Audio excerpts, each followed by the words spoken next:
Good evening from Vietnam. Good afternoon to you, Thomas. Thanks a lot for spending your afternoon right by lunchtime to join our Insight Chain and share your stories to our global audience and on behalf of the listeners around the world. Thank you. Thank you for having me. I can't wait. Well, Tom, I heard that you are listening to the book The Choice for the second time. So just for your information, we've interviewed the author of the book and with the help from her grandson. So in case in the future that you want to have a conversation with them, I'd be so happy to be the person to introduce you to Jordan and let you know, and maybe you can, not just reading from the book, you have a chance to, talking to the person that behind the story also. Okay.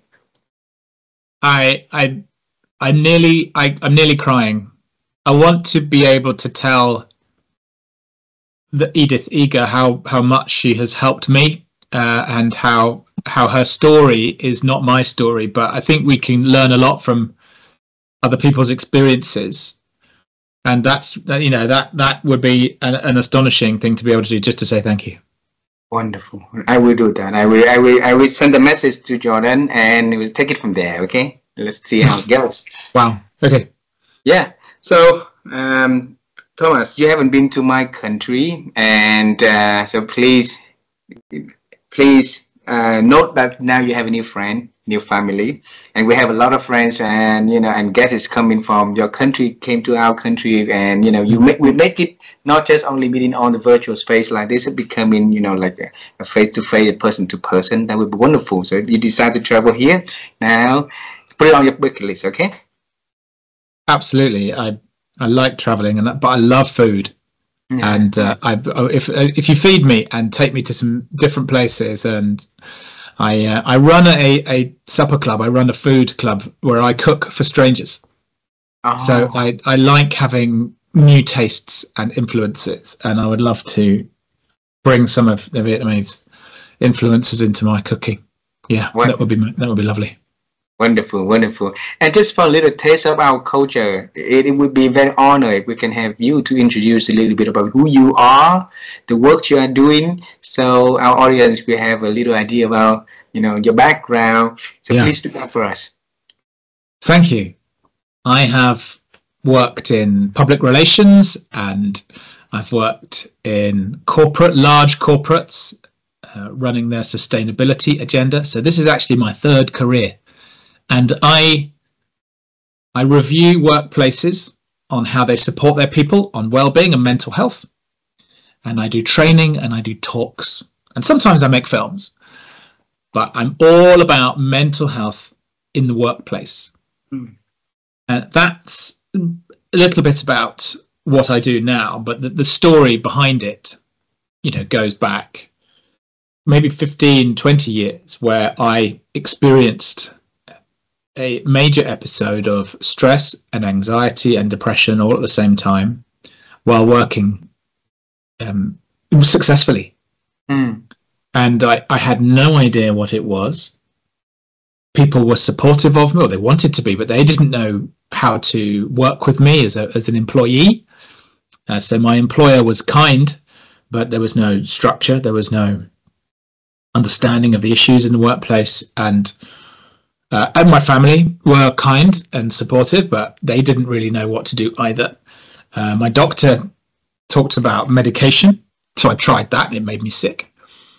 And really, I had to kind of scrape and claw my way back to health and to life. And still, I managed to get back to work, but I still had a lot of problems, including drinking too much to try and mask and get through a very difficult part of my life, and I got into quite a patterned set of behaviours that I now know were unhealthy and maladaptive coping strategies. I think that's the fancy word for them. So I was using so many different things as a crutch, and it was unhelpful. But now I do what I do. I am well. I am recovered, but I'm always learning about how to keep myself well and understand the issues around mental health in the workplace. Wow. So you basically went through hell to understand what happened you for yourself and happened for other Yeah, people also. So this yeah, conversation is designed for us to know more of your stories. Okay, so you yeah. introduce everything to us in less than 2.5 minutes. It's not fair. I want to bring you all the way back so the people to know you from your like when you were little. Okay, so we will travel time together. How does that sound to Okay. you? Okay. Well, actually, this is a very interesting way of doing it. Some of this will be okay for me. Others, if I go quiet, will be less easy. But let's do it. Okay. Because I reckon if you're there, it'll be okay, and we can have a chat with the little boy, Tom. Yeah, let's travel. So I'll start first. So when I was little, I lived in a very poor community. Okay, so my house next to my house is cemetery, and we didn't have electricity. So we have one day and we have electricity. The next day we don't. So Mm. the whole thing, the whole beautiful scene for me is when there's full moon, and when we look to the window, then we see Mm. there's a good is a bright light out there in the cemetery. Okay, so, and it built me my first dream in my life was one day I want to become an astronaut and fly into the moon to see how bright it is, you know, in the moon. But life didn't give me any chance to do anything like that, Thomas. Except I was able to, during this beautiful journey, I interviewed the youngest man out of the 12 people ever walked on the moon. Only 4 of them survived today. Wow. Yeah. So when you were little, Tom, what was your dream about the world and the works you are going to do in the future? When I was little, I had absolutely zero idea, and I didn't really dream about what I wanted to be. I dreamt a little bit about what I wanted to do, and that was to go snorkeling on scuba diving on the Barrier Reef. Okay, so I had that kind of dream, but I had no plans for my life. My situation, different to yours, was one where there was quite a lot of privilege. So there was, we had electricity and we had food, and that was never the issue. My father was a doctor, which is a respected and reasonably well paid job, and my mother was at home. So we had a lot of things that we feel lucky for. Mm. At the same time, my father worked very hard. It wasn't around and available very much at home. My mother had some mental health problems, and there were other behaviours around that were not easy to see. So, on the one hand, you've got a little boy who's got a good home, good parents, and goes to the good school. And on the other hand, you've got a world where actually it felt very different sometimes to be in that. So that you've got different, in the same human, you've got different forces pushing and pulling on how they view the world. And it definitely, my life probably was started to get more fun when I started to date girls and get away from some of the stuff at home as a teenager. And I was in a rock band, and I was playing sport, and so that felt good. That's probably also the time when I probably discovered alcohol as well. So that is right about the teenage time, right? And by then, what when you discover the alcohol, what do you think about the future that you're gonna do? From that point forward. Do you have any idea? I was happy to be happy in the moment.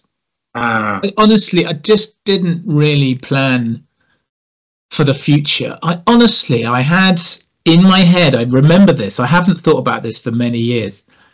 I used to plan how much money I would need to do things like go on a scuba diving holiday to Australia. but I didn't think about career. I mean, I was at school, I was the bad boy in some ways. They wanted to throw me out of the school, and then it sort of changed. It's peculiar. It changed when I started to get a bit older, and I started to focus on a few subjects that I enjoyed, and I became quite good at that. And the school wanted me to stay, so I started to taste a bit of academic success. So I knew I had a good brain, but even then, I didn't know what to do. I went to university, and I studied English. And I did a radio show, and I did events, and I had a really good laugh. But I didn't know what I wanted to do. So I leave university, and my father says, "What are you going to do?" And I said, I don't know. What do you think I should do?" And I started to work in public relations, in a little bit of publicity, and I was quite good at it. But again, through all this, I was partying, and that was, I got access to relationships and alcohol, and it was fun, but it was also, I'm just sort of rolling through life, not really with a plan. Did you have a plan? So this little boy, no, I didn't have. He was looking at the moon. Did you have a plan beyond the? No. When I was in high school, so I was in the school for the gifted, and I didn't like the school, so I decided to move to the next, to the normal school, so that we just want to grow normally like other people. And I went to university, and in Asia, culture is like, like your parents will say, okay, if I'm a doctor, hey, try to become in the same profession, so you have easy access. So I chose to be in a different profession.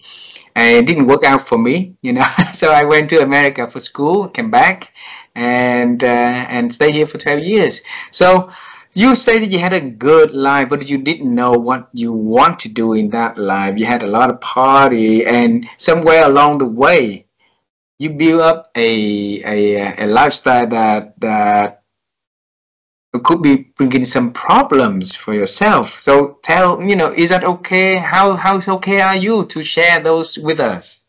Yes. So there was no doubt that I was masking.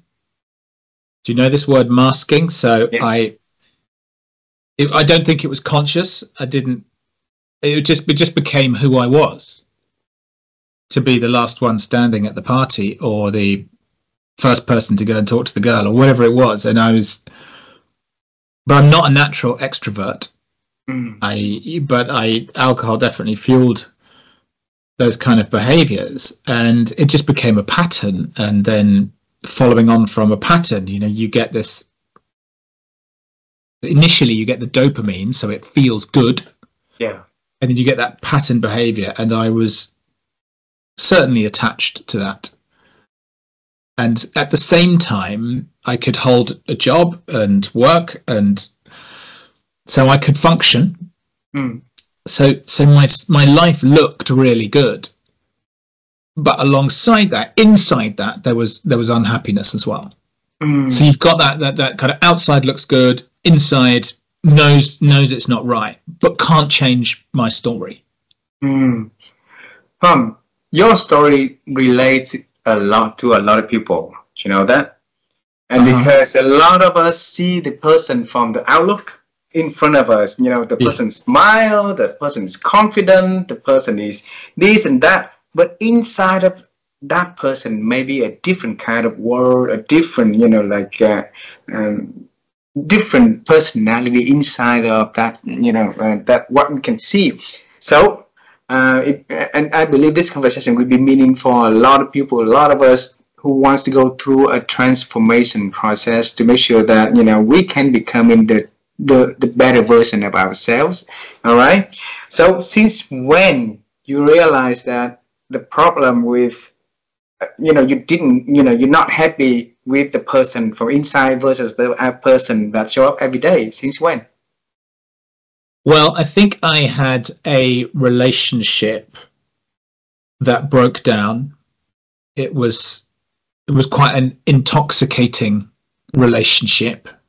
was quite intense. And when it failed, it was on and off. It was push and pull. There was problems on both sides. But when it failed, I went back to, I was in work, but I couldn't function. My body started to tell me that things weren't right. And I eventually got to the point where I was at work but I couldn't do work. It's called presenteeism. There's a word for it. So I'm at work, I'm present, but I'm not functioning right. So for example, I was quite sharp. I've got a good mind. I can read quickly. I can absorb things. So I'd pick up a piece of paper. I'd read what was on that piece of paper. I'd put it down, and I couldn't tell you what was written on that piece of paper. I would sit there at my screen, wasting time. I would show up to the meetings. I would say some of the right things, but my mind was not in the room. And then I was physically very exhausted. So I'd get home and I'd feel dead and not really be able to feel things. For example, I'm still in touch with her. I had a good friend. She was getting married. And up until the night before, I wanted to go to her wedding, but I couldn't make it. I couldn't find the stuff in me to just get out of the house and get on a train and go. And so those things, I wasn't right. And somebody helped me. Somebody externally said, I don't know what is happening with you, but you're not yourself. And he said, he's my managing director of my workplace. You're not who you normally are. I don't know what you are. You need to go and find out and come back and tell me. So what a brief. And I phoned an ex-girlfriend's mother, who was a very kindly and loving woman. She said, I think I know who you need to talk to, and I'm going to put you in touch with somebody who's a counsellor, who's a therapist. And so I was sitting with a very elderly lady. She must have been in her 80s. And she was excellent. And she listened to me, and we talked about how the problem was probably not the failed relationship. The problem was probably somewhere deeper and within, about my view on the world, about my upbringing, about how I behaved and those patterns of behavior. So that was my first of 7 or 8 different therapies I have tried in my life. And it brought me back from a very peculiar edge to go, actually, hang on, you do have some agency, you have some choice, you have a little bit of control, you've got options, you've got things that you can do here with your reframing your mind about how you view the world around you. That's very big. Oh, yeah. And what year was that?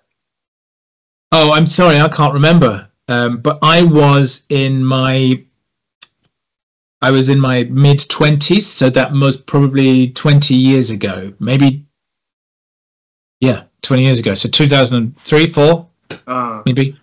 Okay. And after that, counseling sections, and after the realization that you basically had some issue with yourself, and what did you do to make the difference? Well, I think first of all, I found the words that were chewing around me inside, and I emptied and I shared them with somebody who went, okay, thank you. Have you got any more? So I scraped around and I started to express myself. And I think that the little boy, Tom, who was feeling a lot of stuff but didn't really have anywhere to put it at home, was able to get some of that stuff out. So it's like child trauma. Yeah. Well, yes, in a way. So I don't know if you've come across the work of Gabor Mate, but he talks about... It's on my show, yes. So he's yes. I can't believe all these names. But anyway, he talked about big T trauma. So, you know, violent, abusive, you know, big T stuff. And I didn't really have that. But I had what he described as a little T trauma. So I have a neglect within, some emotional neglect within a prosperous home. And I have trauma with, little T trauma with difficult relationships around me when I was a child. So not mine necessarily, but difficult ones around me. And there's alcohol in the family, so that's not helpful to a little boy.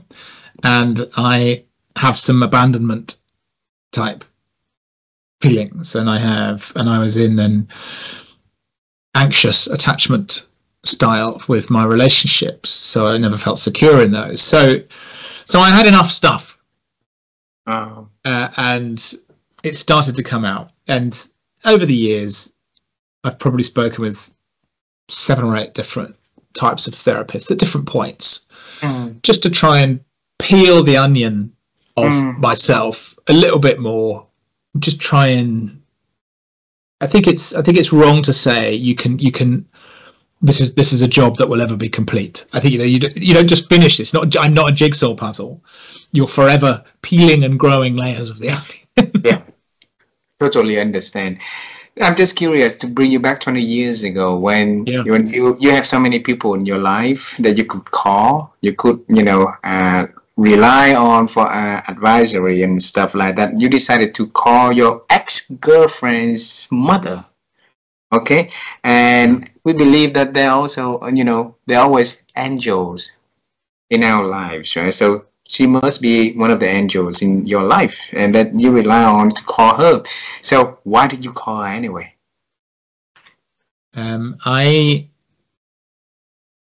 I didn't know where to start. I think where you feel absolutely reduced to zero, you need somebody who is a safe place and a safe person. I think she would later become an angel, but at that time you go, who do I know who I can talk about the weird and the wonderful to? Because it's not my girlfriend who told me to pull myself together. It's not my parents who said, oh, it's just a blip. You know, being unwell is quite inconvenient for parents, even though they were kindly and it was well meant, and he was trying to frame it as something that was small. It's like, okay, that's not the place. And work told me to go and find out, so it wasn't work. And I didn't know anything about therapy. I didn't know anything about counselling. I didn't know anything about mental health at all, despite the problems in my family. Because mental health, when I was younger, was this. Oh, he's a bit, you know, that's the kind of description of mental health when I was growing up in the 80s in the UK. So it was very much a demonized and other subject, and now it was my subject. So I had to go to someone who I felt safe with it.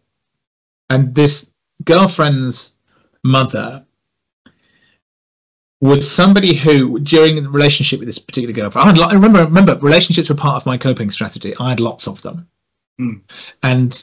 but this particular mum would cook for me. She'd put me up. She'd, you know, during the relationship, she was very soft. She was very kind. She was very gentle, and she also described herself sometimes as a witch, as a white witch. And she would perform Reiki on me, and do healing. And she had access to other people who did eye readings and palm readings. So I just knew that it could explore. She was safe and competent in the other. And by other, I mean that kind of other world, other thinking, not obvious, not medical, not family. And so that's why I went to her. So one part of that, to me, understanding is she deeply want to help you. And she provides a trust environment so that you can start to share and to listen to her advice, and then to start to, you know, let the layer of onion to peel down one by one, right? But every chance start by, it's really hard to take the first step to walk, right? into the journey like that. So, the moment you kept the thinking, the thought process, everything in your head for so long, so it's really, really hard for not only for you, for anyone to, start to speak about it. Okay? Yeah. And I want to bring you to that moment, because if we could share that secret, if you could share that insight, so that people can start to, overcome the feeling, can get familiar with that, and be, when that feeling comes, then they be able to let it go. Share, share a little. Yeah. Yeah. I think you can. I don't know if you can see me. I'm wrapping my arms around me, because this is, I want to protect myself here. I think when difficult things happen to young people, they often push it way down. Yeah. And it gets stuck, it gets trapped. And it was very hard for me to make that link to get it out. It was suppressed. I was very tearful. I was very silent. I could barely find the words. I was very humiliated. I felt very shamed. But the person in that first session of therapy was kind enough to give me things like, there was a cartoon image that I remember of somebody who's trying to, they're very worried about the past. They're very anxious about the future, depressed about the past and anxious about the future. And she said, look, you remember you're in the middle, right? So in this cartoon, there was somebody in the middle. And she said, you don't have to carry all the depression of the past. You don't have to carry the anxiety of the future. And if you cut it into thirds like that, at least you've only got a third of it to worry about. So she gave me some things like that to bounce some of my words off. But honestly, I think she gave to me the right kind of questions. And it was in her living room with a chair facing mine. I didn't like that. I didn't like somebody looking at me. And the reason for that kind of will become clear, but she gave me questions, and she just started to just scrape away at the outside bit, and I just started to give a bit and tell her bits of stories, and she would ask me questions that to me seemed light and easy about upbringing and home and parents and that kind of stuff. And just started to peel my layers back. And that was it. That was what I recall. I mean, I think when you get somebody just to say those first few words, even if it's just to connect with how they feel. So whatever your questions is, the answer is about, it begins with I'm feeling this, I experienced that, I remember this. You're starting to get somebody to be in touch with themselves, because part of masking and part of that disengaged coping is to block that, to numb that, to suppress that. So anything you can kind of do to just get in that first layer, just like burrow through into that first thing, and then my stuff has started to come out. But I've said on this during this conversation, I've had 7 or 8 different therapies before. So each time it's like I'm finding a new cavern in me where the stuff can come out, and there are lots of different places like that in me. So she's not the first, so she's the 7th or the 8th. Well, they've all performed a different type of job. It's like it goes into a different dynamic in my in the mycelium network of my kind of past. Yeah. So just kind of explore a different set of feelings and emotion that show up in the present day. Yeah. Yeah. Go ahead. Well, I think, and more recently, I've had therapies that do that very explicitly. So they look at things like your ability to give care or receive care. They look at your sexuality. They look at work and different things. So we are so vast and complex, not least because of the billions of neurons in our mind and all the different attachments you've got to those. But if you could multiply all that by our experiences, this job will never be complete for me.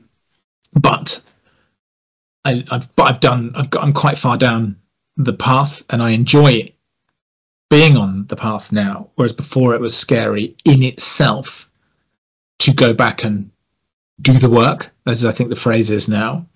Edith Eger described, what do you mean I have to talk about all this difficult stuff? I've lived it. Why do I have to go back and go over this?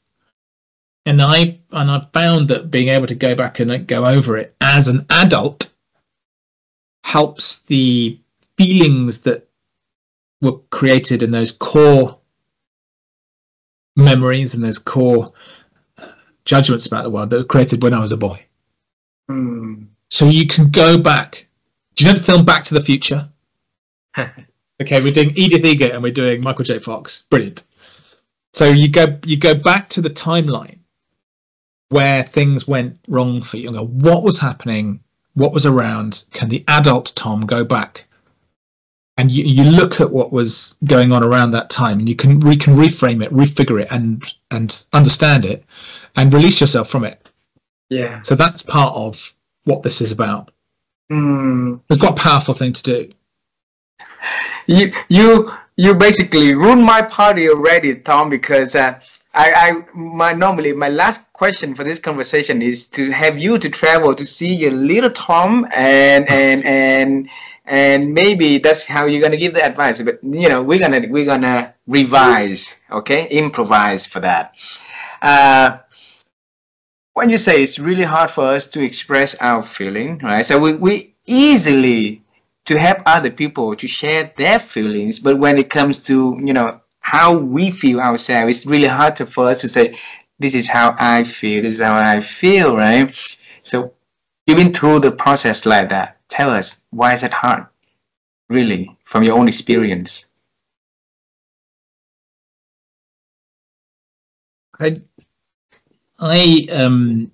If you live in a world where there's other people showing you and role modeling you what emotional intelligence looks like, what talking about your feelings looks like, about that being a safe thing to do, a welcomed thing to do, then you are going to be more able to do that, I think. So it's not every young person is stuck or trapped. But I recall that I didn't feel that, not because my world was a violent or horrible place, but I don't think there was space for us to share and be open, and I don't think it was understood. I don't think it was welcome. So there was a bit of that.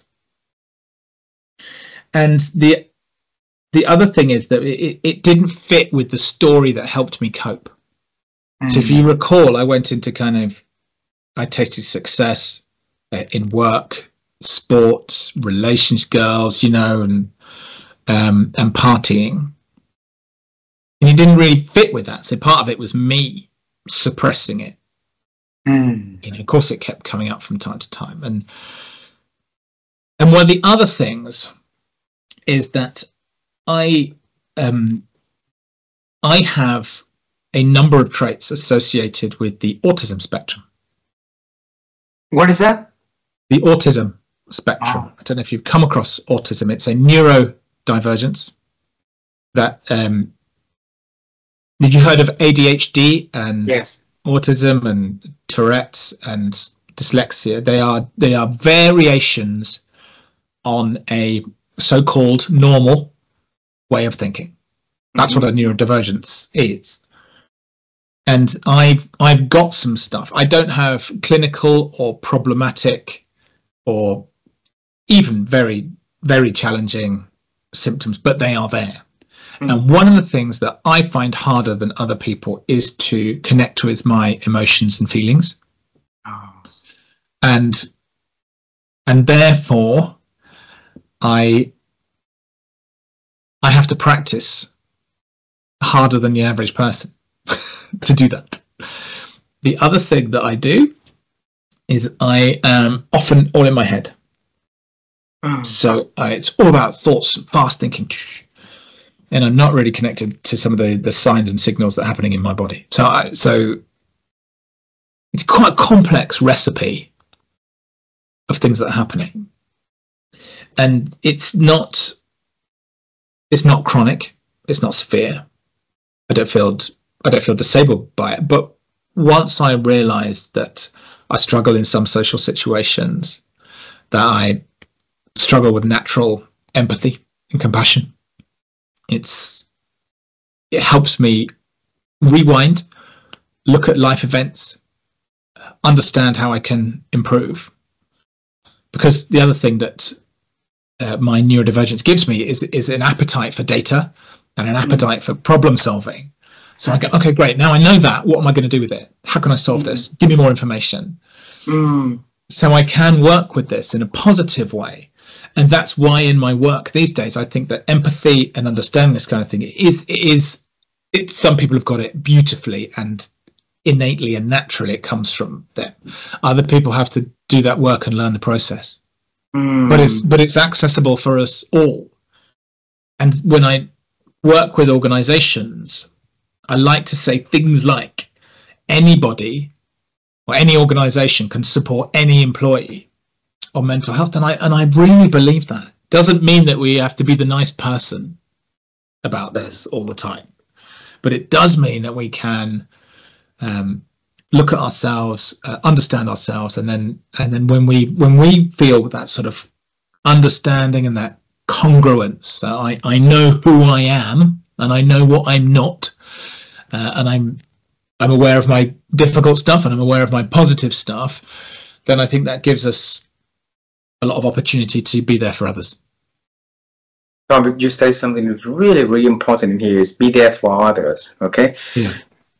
The moment that you realize your own issues, you're trying to find a way to cope with that and to solve your issues, to get, recover from that. Then you thought of other people also, the people around you, that you might be able to bring your stories and the recipe that you've been able to come up with to help them through your works also. Okay, what made you decide to take the next leap of faith and do things, big things like that? Well, I think that because it was part of my story, I think part of this is a justice for myself.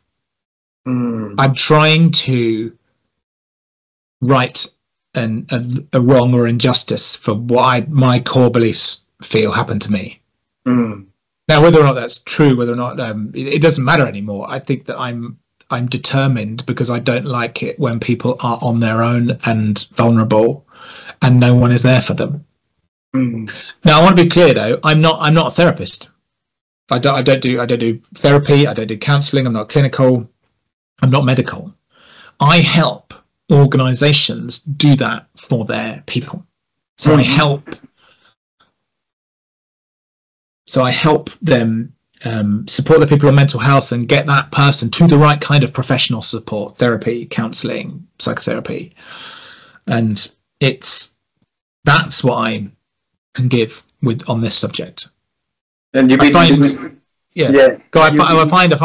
when I talk to people about their personal mental health stuff, I find it exhausting. I don't think I could do that for a career, but I can coach a manager in how to have that conversation. I can coach an HR team into how to get the right policies and procedures in place. And I can use my lived experience and other people's lived experience, so their stories, to inform a better system to support people when difficult things happen to them. So since when you started your own practice like that? So I've been doing this for about 10 years. 10 years. I want to bring you back in 2014, when you first having that idea and having your first client, okay? From 0 to 1 is huge, okay? Because it requires you to, to maybe reach many people, try to find many ways to do it, to get the people to buy into your story, to believe in you, to give you that leap of faith for you to provide the service for them, right? So for that first particular client, How did you win the client? So I'd been working on a project where I was learning about how to review organizations with a charity called Time to Change. They don't exist anymore. And that was funded by the UK government and other people, right? So I was doing some of this work for a charity. And for that charity, I knocked on their door. Actually, I'd been made redundant from a large organization. I'd chosen this pathway, but ultimately I was made redundant. So I didn't have work, and I knocked on their door and I said, I know my way around business and employers, and I know my way around mental health through my own experience. Can I help you? Wow. So I just knocked on the door. It just felt absolutely right for me. And so I worked with them on that project. And one of the organizations who was due to be part of that project was late. And they missed the boat. And they contacted me and said, look, you know that thing, can you do that for us? And I said, yeah, do you know, I think I can, because the project has stopped. And I developed my own methodology for it. So that organization was Transport for London. So they run the buses and the underground and that kind of big organization. It's huge. Yeah. And one of the second organizations that I did that for was Cadbury, which is part of Mondelez, right? So these two enormous big brands, came my way. And so it was, on the one hand, it was a little bit of luck. But on the other hand, it was me getting in touch with who I am and why I am, and just starting to knock on the doors. And I could do that very authentically because it was very true to me. So I wasn't selling somebody else's product. I didn't feel like I'm selling my stuff. I'm selling a bit of me. When I work with organizations, they get me, and they get my heart and my soul and my mistakes, and they get it all. That's what they get. Beautiful. And how did you feel after 10 years of doing so? I feel everything. I feel it. I feel pride. I feel exhausted. I feel fulfilled. I feel challenged. I feel, some days I walk away from the screen and I'm staggering like I'm drunk. I'm not drunk. I haven't had a drink for 8 years. Wow. But I'm so exhausted. So, digital burnout happens to me if I spend too much time on the screen, a lot. Because I do lots of presentations and training through the online medium for different people around Europe and the world. So I can feel absolutely ruined. And then other days somebody will come up to me after a training session and go, do you know what you did? You really opened up my world. You made me think about myself, and you made me go and talk to somebody. And that has just completely opened up my world. And that makes me jump into the air 100 feet. Wow. Yeah. Thomas, I have two last questions for this conversation. Yeah. Okay. And my wife and I, we've been interviewing over 1,000 people in 75 countries. And each individual we interviewed, we asked this question about the topic of thinking. Because we both believe that thinking has been diminishing for a lot of people. And, if we want to transform, we want to change, we have making a good decision or so, we need to first adjust the way that we think properly. All right. So you went through a lot of things in your life. You use your thinking to sort it out and rework on it and reshape, your future and make the transformation. So what is the secret or the practices you've been using to help you to think better?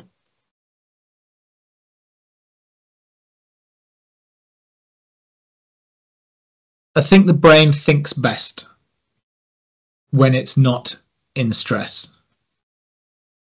So the opposite of stress is flow, which is where time flies, you're having a wonderful time, you're deeply involved in something. So whatever that is for you, I think is the right context, the right platform for good quality, full thinking. So for me, it's play.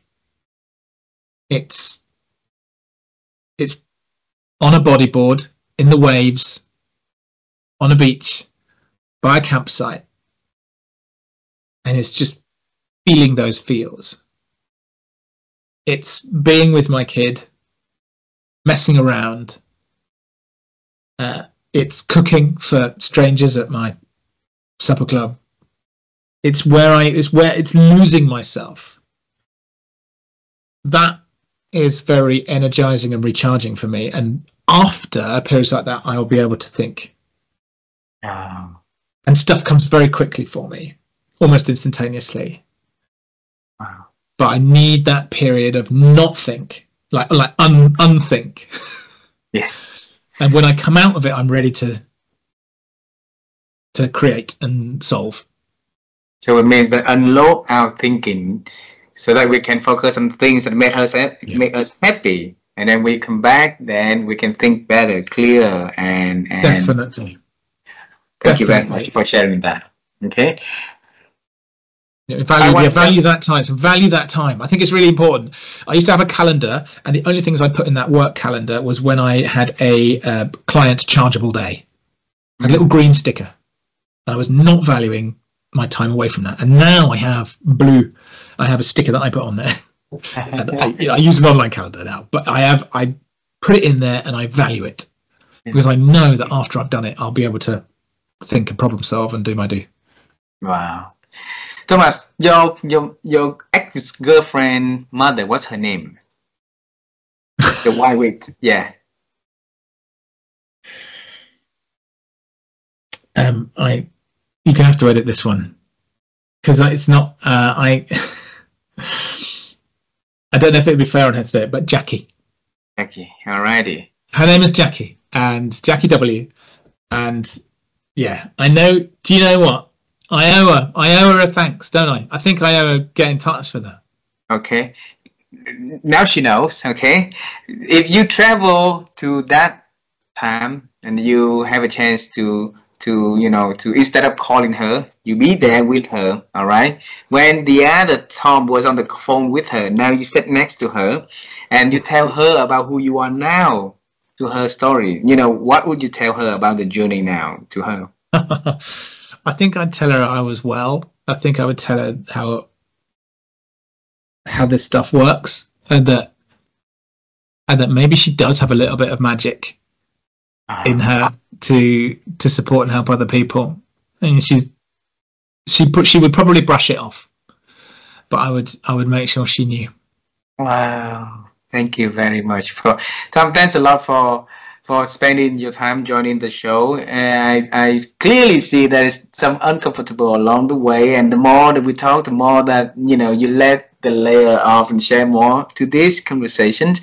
And I believe that when you say that you sell to your client not only a product but also the true story from your own selves, right? So it's very authentic, it's very genuine, and it makes this conversation very meaningful for a lot of us. Okay, I could see a little of me in there, a little of my friends in there, a little of my parents in there, a little of my clients in there, and we all have something inside of us that we keep for ourselves, and it will be very, very healthy for us mentally and physically, also I believe emotionally also, for us to start to share a little more, and a little more, right? And like you take it to not only to yourself, to help yourself, but then you take it to help other people, help companies, to help their employees. That is a very noble way of doing, and thanks for doing that. Okay. Thank you. I would go back to that conversation with Jackie and say that this stuff does matter and it does support people. And I've got a TEDx talk with nearly 1 million views. And if we can recognize that there's so much hope in this, in the difficult stories, and to turn towards them rather than turn away from them, I think that's a bit of magic. My friend, I really hope one day we're going to be able to see you in Vietnam one day, or if we travel to England and to the UK, and hopefully we can have a cup of tea together. All right? Always tea, yeah. Coffee if it's yours, tea if it's mine. Okay. All right, Tom. I need to say goodbye to you for now, and thanks a lot for spending time with us. It'd be my pleasure. Thank you so much. Thank you very much. This is a very beautiful season of the year, so I want to say happy holidays, and I wish 2025 going to be a wonderful year for you and yours. Thank you. Thanks so much for having me. I think this has been a really lovely experience for me, and appreciate it. Thank you very much. Bye bye, my friend. Bye bye.